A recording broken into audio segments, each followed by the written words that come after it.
किती फक्त 12 देश जगामध्ये क्रिकेट खेळतोय आणि फुटबॉल 180 देश खेळतात. हे फक्त इंडियामध्ये त्याला क्रेज केलं, त्याला वाढवलं आलेलं आहे. आणि हा खेळ कुणी चालू केला? क्रिकेट खेळ कुणी चालू केला? कुठल्या देशानं? इंग्लंडने चालू केला. इंग्लंडने 180 देशावरती राज केलाय. किती? 180 देशावरती राज केला आणि क्रिकेटमध्ये पण राजकारण आणलं. आणि ते कसं आणलं मी तुम्हाला सांगतो. कोण क्रिकेट प्रेमी असेल तर माफ करा मला, कारण क्रिकेटबद्दल थोडीफार माहिती आहे म्हणून मी बोलतो. वर्ल्ड कप आजपर्यंत इंग्लंडने जिंकला नाही. जिंकलाय का? वर्ल्ड कप आजपर्यंत इंग्लंडने जिंकला नाही. पहिला वर्ल्ड कप पण ते जिंकले असते, दुसरा पण जिंकले असते. त्यांनी राजकारणामध्ये आणलं, त्यांनी राजकारण केलं. आणि खेळणारे देश कुठले? श्रीमंत देश नाही आहे. बघा तुम्ही, जे क्रिकेट चालू झालं तेव्हा गरीब देशच आहे. कोण आहे?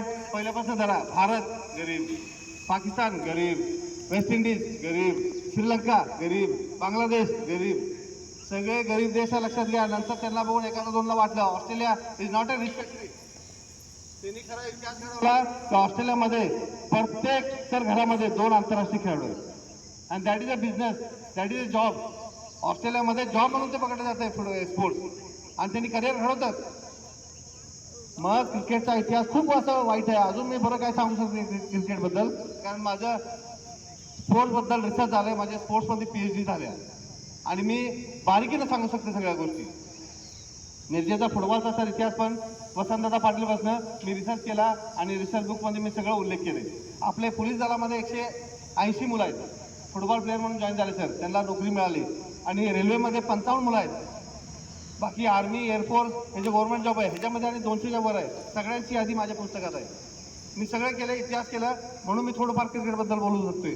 क्रिकेटमध्ये सर माझी दूरदर्शनवरती इंटरव्ह्यू झाली. इंटरव्ह्यूवाल्याने मला प्रश्न विचारला की सर क्रिकेट तर एवढा प्रसिद्ध आहे, तुमचा खेळ काय? काहीच नाही, फुटबॉल बास्केटबॉल. म्हटलं मला इतिहास सांगा. म्हटलं फुटबॉलमध्ये आमच्याकडे आंतरराष्ट्रीय खेळाडू आहे मिरजेमध्ये बास्केटबॉलचे आंतरराष्ट्रीय खेळाडू आहे. क्रिकेटचा आंतरराष्ट्रीय खेळाडू दाखवा. 60 वर्ष झालं तुम्ही क्रिकेट घेताय, 10,000 फी घेताय. एक तर खेळाडू दाखवा क्रिकेटचा जे आंतरराष्ट्रीय खेळ आहे. एकही खेळाडू नाही. सांगली जिल्ह्यामधला एकही खेळाडू नाही क्रिकेटला आंतरराष्ट्रीय खेळतोय. आणि फी किती आहे? 10,000. आणि त्या फुटबॉलला 100 रुपये, 50 रुपये.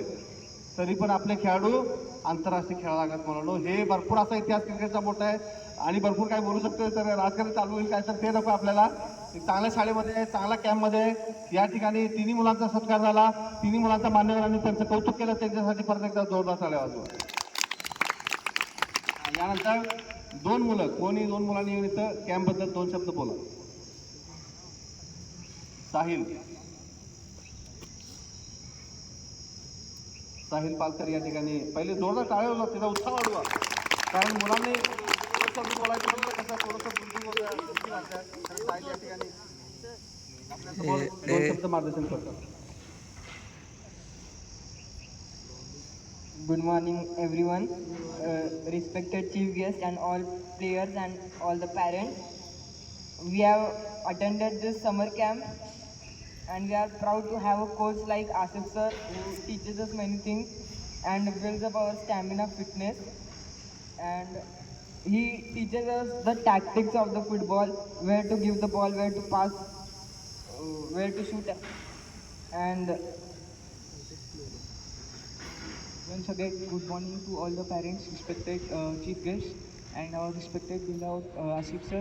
He teached us lots of things like attacking drills, defending drills.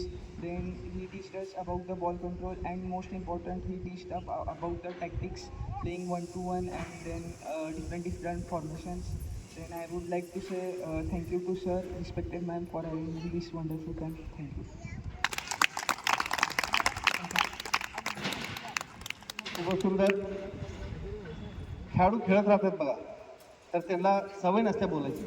खरं पोद्दार स्कूलचे मुलं असे आहेत, they are allrounder ma'am. From last 10 years I am seeing that what they are developing. This is the confidence of the student. ह्या पोद्दार शाळेसाठी आपण जोरदार टाळ्या. कारण 2 शब्द बोलणे फक्त क्रिकेटमध्ये सर, क्रिकेटचा प्रत्येक खेळाडू बोलतोय, कारण त्याला करोडो रुपये मिळतात आणि इतर खेळाला अजिबात काही मिळत नाही. आणि त्याचा परिणाम इतर खेळावर व्हायला लागले. सर मी सगळ्यांना सांगू इच्छितो, क्रिकेटने वर्ल्ड कप किती जिंकले? आपल्या इंडियन क्रिकेट टीमने वर्ल्ड कप किती जिंकले? 2 संग्रह. Very good. उत्तर तुम्हाला माहिती आहे, बरोबर. किती? 2. आता बघा, प्रश्न जे महत्वाचा आहे त्याचं उत्तर तुम्हाला येते का बघूया. भारताचा खेळ कुठला? भारताचा खेळ कुठला? पालकामध्ये उत्तर आलं बरोबर आहे. कुठला? हॉकी. हॉकीने वर्ल्ड कप किती जिंकल्यात? तुम्हाला क्रिकेट बघा, लहान लहान मुलांना क्रिकेट माहित झालं, तर भारतीय खेळ हॉकी आहे. हॉकीने किती वर्ल्ड कप जिंकल्यात? गोल्ड जिंकल्यात. Gold medal. हा बरोबर आहे उत्तर. किती? Very good. 8 गोल्ड मेडल जिंकले हॉकीनं. त्यासाठी टाळा वाजवतो. नाव काय रे बाळ? अस्लिम. असनेम. असतेन. अरे बाळ, मी काय मगाशी म्हटलं, मॅडमनं पण सांगितलं, बसायचं ताट, बोलायचं एकदम स्मार्टली. हा, तू उत्तर बरोबर दिलं असतं तर कसं मला एकदाच कळालं असतं. काय नाव? अस्तेन बेपारी. Very good. उत्तर बरोबर दिलं. 8 गोल्ड आहे बघा. खरं हॉकीची चर्चा असते? हॉकीची चर्चा असते? हॉकीची चर्चा कधीच नाही.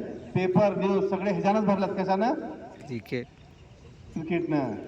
आणि आपल्या देशाचा एक खेळाडू ज्याला हिटलरनं त्याला मान सन्मान दिला, त्याला हॉकी चेक केली, हॉकी तोडण्यात आली. असा कुठला खेळाडू? मेजर ध्यानचंद. त्यांच्या नावानं एक दिवस देशाला 29 ऑगस्टला सुट्टी दिली जात्या. कारण का?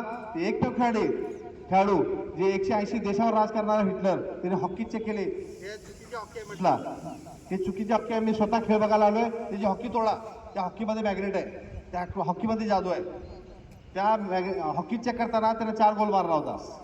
आणि परत मॅच झाली, हॉकी तोडली, सगळं केलं, हॉकीमध्ये काही सापडलं नाही. परत त्याला दुसरी हॉकी द्या म्हटलं, बघूया ह्या हॉकीनं गोल मारते का. तर मेजर ध्यानचंदनं हॉकी चेक करायच्या अगोदर किती गोल मारले? 4. आणि हॉकी चेक केली, तोडली आणि दुसरी हॉकी दिली तर 12 गोल मारले. किती?